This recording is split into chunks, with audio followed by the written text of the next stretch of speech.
Welcome to EDU World Space. Okay, so we're doing chapter 32, problem 44. So in this problem, we have an aquarium with water with glass sides. So here's our glass, and here's our water, and here's our air.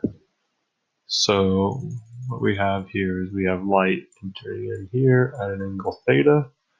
Call this theta 1, and theta 1 is 43.5 degrees. So not M. In glass, it tells us is 1.56.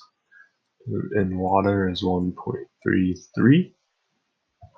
Okay, so first for part A, it asks, what is the angle of this light ray when it enters the glass? Okay, so for this, we just use Snell's law, N1 sine theta 1 equals N2 sine theta 2. So for this, we have N1 is air, so that's just 1. So sine of 43.5, not 8, 43.5 degrees. And this is in glass, 1.56 sine theta 2.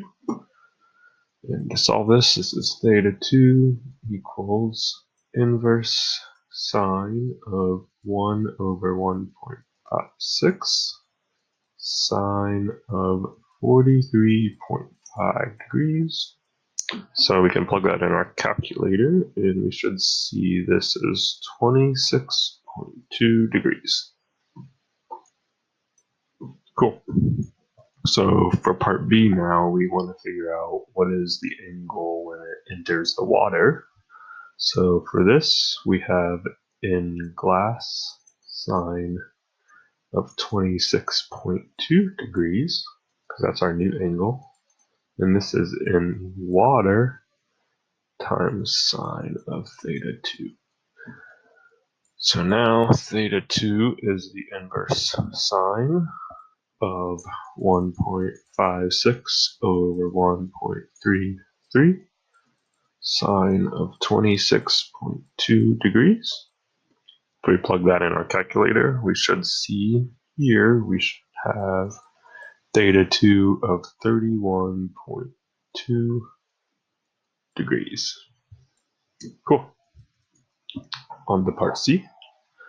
C asks us what would be the refracted angle if the ray entered the water directly. So this is no glass, which means N1 sine theta 1 equals N2 sine theta 2. Write out our Snell's law again. So sine of 43.5 degrees. And we're entering straight into the water, no glass. Sine of theta 2. So if we solve this, we know that theta 2 must be the inverse sine of 1 over 1.33 times the sine of 43.5 degrees.